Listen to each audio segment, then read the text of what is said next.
The dog walk. I was out walking one day. I had my two dogs with me. I decided to go to the woods and collect fir cones for the fire. Up the hill we walked and into the wood. It was a cold, windy day, and I was glad for a coat with a hood.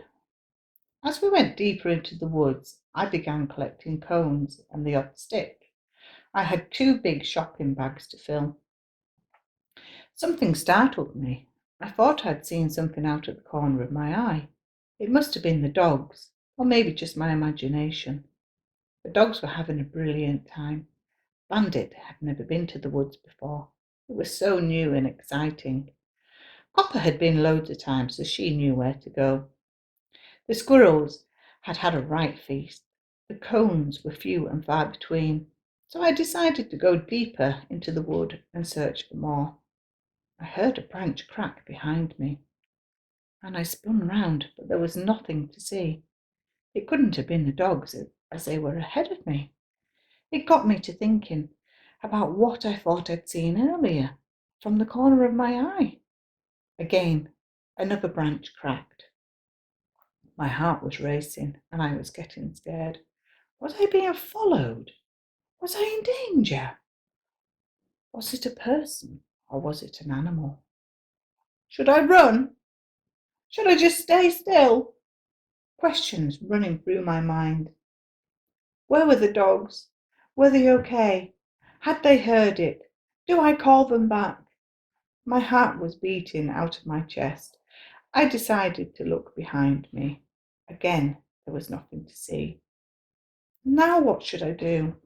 Dare I turn back and go home? Or go the very long way home and keep going straight on? Another noise, but this time it was in front of me. The dogs were running back to me. If there was any danger before, I now felt a little more confident. I called them and they ran back faster. Bandit would protect me. After all, he was a guard dog, a big scary looking German shepherd dog. We walked onwards and I kept the dogs close by, and I saw something shimmering in the distance. The wood didn't catch much light in it. What could it be? I thought I heard a whisper. My hood was up and the wind in the trees was noisy, and I put it down to my imagination and I kept walking. We got closer to the shimmering object, and crack, another branch broke. An object darted to the side. If I wasn't scared before, I was now.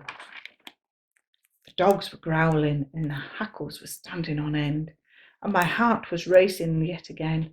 I wanted to turn around and run as fast as I could, but my legs were frozen. My feet were like blocks of concrete. I could feel the coward in me crying. Again, the shimmering object moved and the branches cracked, both in front and behind me. I was screaming for help, but no sound would come out. The dogs were edging back towards me. No, you are meant to protect me. I thought about my family and who would find me here. I was thinking the worst possible scenario. I was going to die here in these woods.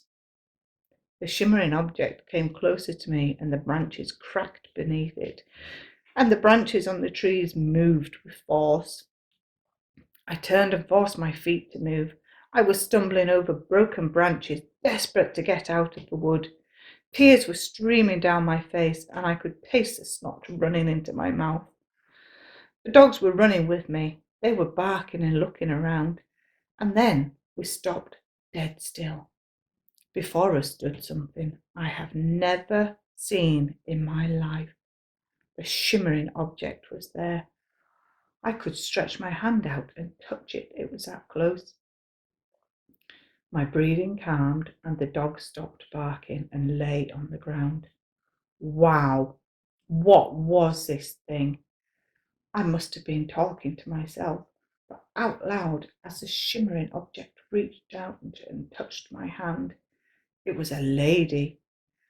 I was still scared, but I felt a little less scared. She said, "Please don't be scared. I won't hurt you." I asked her who was she. She was a beautiful woman. She wore a gorgeous gown. The bottom skirt was made from fur from the trees, and red roses placed around it in delicate design. The bodice was a beautiful emerald green, and she had perfect long blonde wavy flowing hair, a vision of beauty. She told me she was the queen of the woods. She didn't want me to take the fir cones from the woods. They needed them to help feed the animals. She wasn't being rude about it. She was just making sure all the animals had food for winter. We talked for a while, and I emptied my bag of cones, and she thanked me. Just like that, she was gone. I didn't know if I should laugh or cry. My heart was saying run, but my mind was trying to reassure that all was well. I walked home and I never told a soul about the Queen of the Woods. But I've always remember her words. Always think of others, even if they are just animals. I wonder if we will ever see that beautiful shimmering figure ever again.